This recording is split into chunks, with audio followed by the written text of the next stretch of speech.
Pero bago tayo magpatuloy ay pakilike ang ating video. Ganun din ang subscribe button, pati na rin ang bell icon para lagi kayong updated sa mga parating ko pang mga uploads.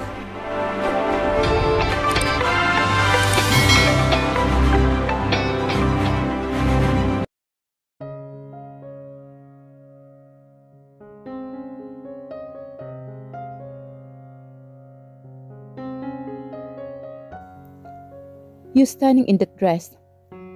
Basang-basa ko sa paghanga ni Axel habang nakatingin siya sa akin. Salamat. Matipid kong sabi naman sa kanya. Hinawakan niya ang aking kamay habang nasa elevator kami, pababa sa parking area nitong building, kung saan matatagpuan ang kanyang penthouse. Ang sarap sa pakiramdam ko. Malaki na talaga ang kanyang pagbabago. Hindi niya na ako sinasaktan at iniinsulto. Lagi na siyang sweet sa akin. Hawak kamay pa rin kami habang papalapit sa kanyang kotse. Pinagbuksan niya ako ng pintuan at inalalayan niya akong pasakay. Sobrang kilig naman ang aking nadarama. Nang nakasakay na rin siya sa kotse, agad niya itong pinatakbo habang nakahawak pa rin ang isa niyang kamay sa kamay ko. Wag! Pigil niya nang bawiin ko sana ang aking kamay mula sa pagkakahawak niya. Baka naman kasi mahirapan siya sa pagmamaneho kung nakahawak pa rin siya sa akin. Hindi ka ba nahihirapan sa pagmamaneho? Napatanong naman ako. Mas mahihirapan ako kung hindi kita hawak. Nagniningning yata ang puso ko sa mga sinabi niya. Nasa langit na yata ako. Malapit na bang matapos ang mundo kaya pinasasaya ako ngayon ng sobra ng Panginoon. Namangha ako sa lugar na aming pinasukan para itong isang mansyon. Napakaganda. Kaninong mansyon kaya ito? Ang kintab ng sahig na gawa yata sa marmol. Parang gawa din sa isang mamahaling kahoy ang bahay na to. Bibilhin ba niya to para sa pamilya namin? Pamilya? Napangiti ako sa naisip ko. Gusto ko nang mabigyan ng anak si Axel. Gusto ko nang makita ang magiging hitsura ng mga anak namin. Umaasa din ako na baka kung may anak na kami, hindi na mababago itong magandang pakikitungo niya sa akin. Hindi kasi kami nabiyayaan ng anak agad dahil pinainom niya ako ng pills noon. Ayaw daw niyang magkaroon ng anak sa akin. Hindi daw ako karapat-dapat para maging ina ng kanyang mga anak. Nasaktan ako ng sobra sa sinabi niyang yun. Ilang gabi ko rin iyong iniyakan. Kaya napakasaya ko na nitong nakaraang mga buwan, gusto na niyang magkaanak kami. Dinidinig ng Panginoon ang dalangin ko na makikita din ng asawa ko na karapat-dapat din ako na maging ina ng kanyang anak. Ipinapangako ko sa sarili ko na buo kong mamahalin ang mga anak namin. Dahil galing ang mga ito sa laman at dugo namin ni Axel. Do you like this house? Maya't maya ay narinig kong tanong mula kay Axel. Nakangiti akong napatango sa kanya. My friend asked me to check this house with my wife. He's going to buy this house for the very special woman in his life. He said, if you're going to like it, his special someone will going to like it also for sure. Lihim akong nanlumo naman. Akala ko pa naman, bibilhin niya ang bahay na ito para sa amin. Umasa lang pala ako. Maganda naman ang penthouse niya. Ang mas mahalaga sa akin ay magandang pakikisama niya sa akin ngayon. Yun ang pinakamahalaga sa akin. Nabalik agad ang aking sigla nang naisip ko yun. Pero may pag-alala pa rin sa akin. Nako, baka hindi kami magkasing taste ng girlfriend niya. Nakakahiya naman. Believe me, baby. There's a lot of things that you two are in common. Nakangiti niyang turan. Sa kanya ako giniya pahakbang sa hagdanan. Magkahawak kamay pa rin kaming dalawa. Binuksan niya ang pintuan ng isang kwarto. Namangha ako sa kagandahan ng kwartong ito. Isang malaking kama pa lang ang nandito. Iginiya niya ako papalapit sa glass wall at binuksan niya ito. Tumambad sa mga mata ko ang isang napakagandang tanawin na araw-araw ko yatang gustong pagmasdan. This is a balcony in which you can see the view of Taal Volcano. We're in Tagaytay. Kaya medyo malamig ang klima. Medyo may fog na mas lalong dumadagdag sa kagandahan ng tanawin. Ang ganda, Axel. Masaya kong bulalas at mas napalapit pa ako sa railings ng balkonahe. Malaya kong sinasamyo ang malamig na preskong hangin. Hindi ako magsasawa kung araw-araw ang hangin na to ang maaamoy ko. Hinayaan kong ilipad ng hangin ang aking buhok at ipinikit ko ang aking mga mata. Ang ganda talaga, Axel. Yeah. So beautiful. Mahinang sambit niya sa malumanay na paraan. Nakangiti akong napatingin sa kanya, pero nailang akong bigla. Malagkit kasi siyang nakatitig sa akin. Nanlaki ang mga mata ko sa pagkabigla ng bigla niyang hinapit ang aking baywang papalapit sa katawan niya. Hinawakan niya ang aking batok at mariing siniil ng halik sa aking mga labi. Sandali lang ako nabigla dahil agad din akong nakipagpalitan ng halik sa kanya. His kisses is possessive and impotent. And we kiss each other, oblivious to all. Muli ay isang salita na namang hindi ko naunawaan ang binulong niya sa akin. Pagkatapos ng matagal naming halikan, na hindi ko alam kung ano ang ibig sabihin. 2 beses ko na itong naririnig mula sa kanya. What? Ngumiti siya. Saka niya hinalikan ang aking noo. Ilang minuto pa kaming nanatili sa balkonahe. Habang nakatingin kami pareho sa magandang tanawin. Mula sa likuran ko nakayakap siya sa bewang ko. Pumasok kami uli sa loob. May binuksan siya sa pintuan na kaugnay lamang nitong kwartong pinasukan namin. Wala pang mga gamit sa loob. Pero halata na parang kwarto ito ng isang bata. This is the nursery. Nakangiti niyang sabi. By the way, baby, this room is the master's bedroom. Master's bedroom? Nakakahiya naman pinasok namin itong master's bedroom ng bahay. Hindi kaya magalit sa amin yung mga kaibigan niya? Ang swerte naman na magiging asawa ng kaibigan niya. My friend wants to have a lot of children. He wanted a big family just like his. Pangarap niya na ang unang magiging anak niya ay kambal. What about you, Danaya? Kahit ilan ang ibigay ng Panginoon, Axel. Ano kaya ang mararamdaman ni Axel pag magkaroon na kami ng anak? Sasaya kaya siya? Marami pa siyang sinasabi sa akin na nakikinig naman ako sa kanya. Lumabas na kami at nilibot pa namin ang buong mansyon. Gandang-ganda talaga ako. Pati ang swimming pool ay tila nang aakit siya sa akin. Pinalilibutan din ng Bermuda grass ang bakuran na mansyon at may clubhouse pa sa lugar. Kapanga-pangarap ang mansyon na to na sadyang hinulma yata mula sa magazine. Pagkatapos namin libutin ang buong mansyon na bibilhin ng kaibigan ni Axel, pumunta kami sa isang restaurant para mag-lunch. Kung mahalaga para sa iyo ang trabaho mo, then stop staring my property. Ani naman ni Axel sa waiter na kumukuha ng mga o-orderin naming pagkain. May galit sa boses niya. Panay kasi ang sulyap ng waiter sa akin na para bang nakakita siya ng isang artista. I'm sorry, sir. Hinging paumanhin naman ng kawawang waiter. Hindi na ito nagkamali na tapunan pa ako ng tingin. Madilim ang anyo ni Axel habang nakatitig siya sa water. Axel, kawawa naman yung waiter. Ani ko sa kanya na nakaalis na ito.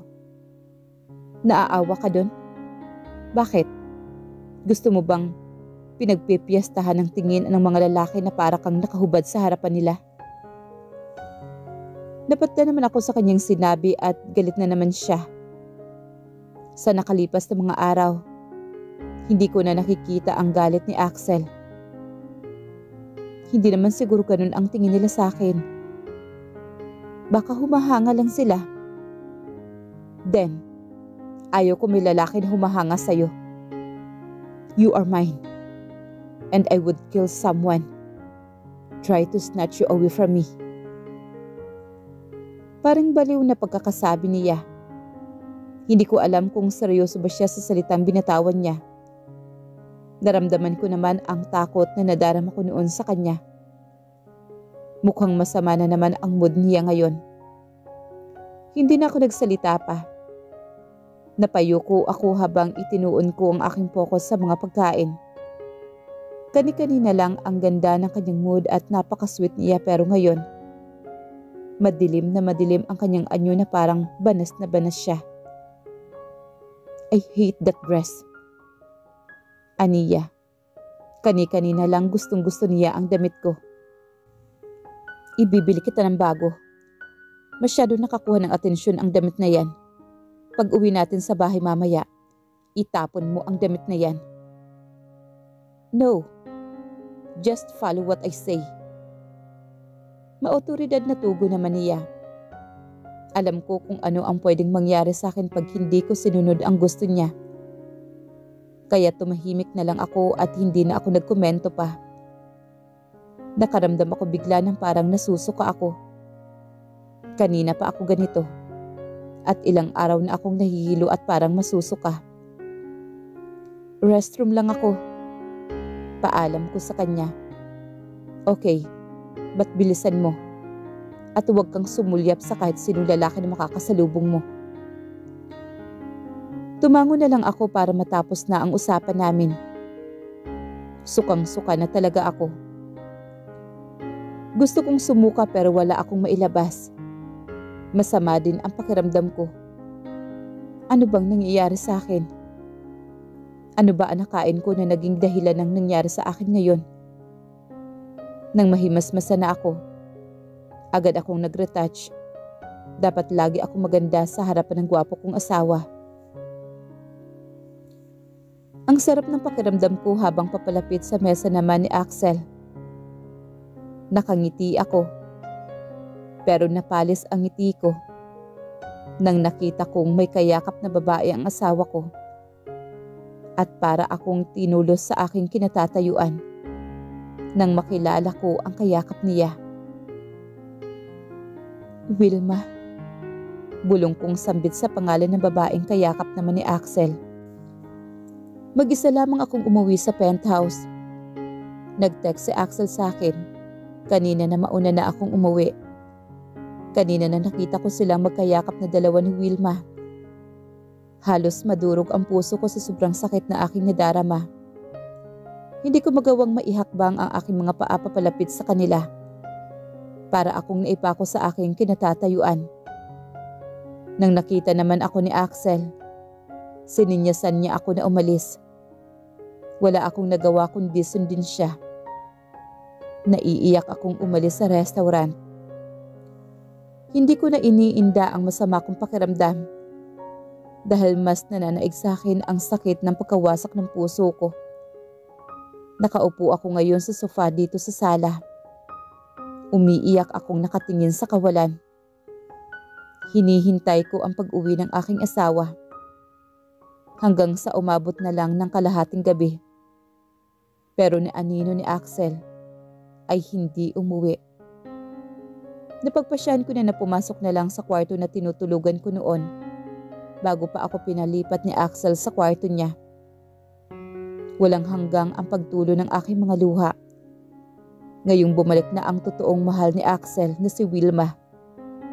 Itsyapwera na naman ako. Hindi na naman niya ako naaalala. Buong akala ko'y tuloy-tuloy na ang kasiyahan ko. Pero pinatikim lang pala niya ako ng panandali ang kasiyahan. Ano na ngayon ang mangyayari sa akin? Saan na ako pupulutin ngayon? Hanggang sa nakatulugan ko ang mga alalahaning iyon. Nagising ako sa sinag na pumapasok sa glass window. Pawis na pawis ako dahil sa nadarama ko kagabi. Kaya nakalimutan kong buksan ang aircon ng aking kwarto. Agad akong napatakbo sa restroom nang maramdaman ko na parang masusuka na naman ako. Nang mahimasmasa na ako, agad akong lumabas sa restroom at sa kwarto na rin. Tiningnan ko ang kabilang kwarto kung umuwi na ba si Axel. Pero hindi ko siya nakita. Wala ding indikasyon na may taong natutulog sa kama kagabi. Agad kong tiningnan ang cellphone ko. Kung may text ba siya sa akin o naisipan niya akong tawagan. Pero nanlumo ako ng ni isang text ay wala akong natanggap mula sa kanya. Napakasakit. Parang sinasaksak ng punyal ang puso ko ng paulit-ulit. Hindi ko na naman mapigilan ang mapaiyak. Bakit ba ganito ang naging buhay pag-ibig ko? Hindi ba talaga ako kaibig-ibig at hindi man lamang ako magawang mahalin ng aking asawa? Ginawa ko naman ang lahat. Tiniis ko ang lahat ng pasakit ni Axel sa akin sa pag-asang tapunan man lang niya ako ng kaunting pagmamahal. Pero lagi akong bigo. Buong araw na hindi maganda ang pakiramdam ko. Buong araw din akong walang tigil sa pag-iyak. Hindi din nagpakita sa akin si Axel ng buong araw at ni isang text o tawag ay wala akong natanggap mula sa kanya. I felt so alone. Sa tingin ko, mag-isa lamang ako sa dagok na ito ng aking buhay. Hindi ko na naman mapigilan ang mapaiyak. Saan na kaya si Axel ngayon? Magkasama ba sila ni Wilma? Masaya ba silang dalawa? Ngayong naimulat ko na ang aking mga mata sa katotohanan. Sa katotohanan na wala akong halaga kay Axel. Na lahat ng magandang ipinapakita niya sa akin nitong mga nagdaang linggo ay walang malalim na kadahilanan. At ako lang itong umasa sa kanya. 3 araw nang hindi umuwi si Axel sa penthouse niya. 3 araw na rin ako naghihintay ng balita sa kanya. Kaya nilakasan ko ang aking sarili. Lakas loob akong pumunta ngayon dito sa opisina niya. Kailangan niya akong harapin. Kailangan naming mag-usap. Lumanghap muna ako ng hangin bago ako lumabas ng elevator dito sa pasilyo, kung saan matatagpuan ang kanyang opisina. Matatag akong humakbang kahit patila nanginginig ang aking tuhod. Hindi ko nakita ang kanyang sekretarya sa pwesto nito. Kaya dumiretso na lang ako. Bahagyang nakabukas ang pintuan ng kanyang opisina. Napasilip ako sa siwang na sana hindi ko nalang ginawa. Hindi ko naman lubos akalain na mawawasak pala ng tuluyan ang puso ko sa aking nakita. Nakaupo si Wilma sa kandungan ni Axel habang naghahalikan ang dalawa. Sobrang higpit pa ng yakap ng mga ito na parang ayaw pakawalan ng isa't isa. Agad ako napatago at nagsimula na namamamasa ang aking mga mata. Parang tinusok ng isang napakatulos na patalim ang puso ko. Paulit-ulit hanggang sa tuluyan ko na itong ikinamatay. Buhay pa ako. Pero para na akong namatay sa aking pagdadalamhati. Gusto kong sumigaw at gusto kong magwala sa aking nakita. Humakbang ako papunta sa restroom. Nang makapasok ako, agad ako nagtago sa isang cubicle. Nakasandal ako sa pintuan ng cubicle habang mahina akong umiiyak. Nakatingala ako sa kisame. Ang sakit.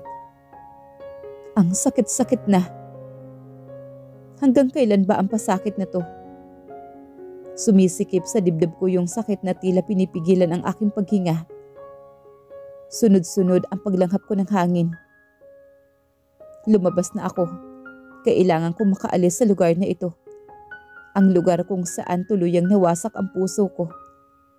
Ang lugar na nagpapaalala sa akin na wala akong puwang sa puso ng asawa ko. Tumunog ang aking cellphone.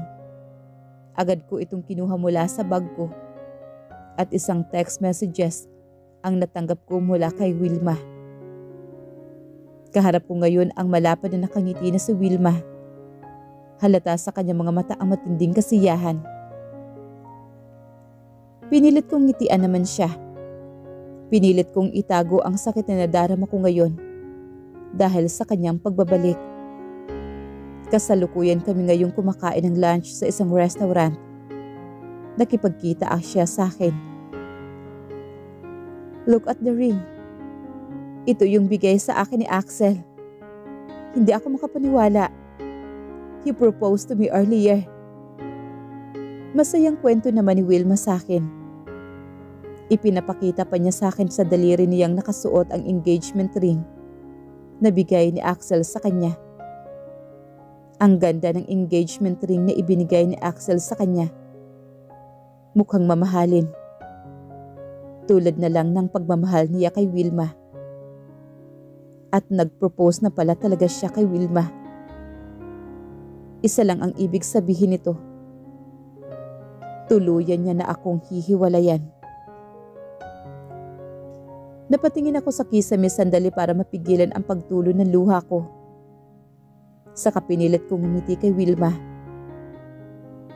I want to be mad at her for taking my husband away from me, for having an affair with my husband.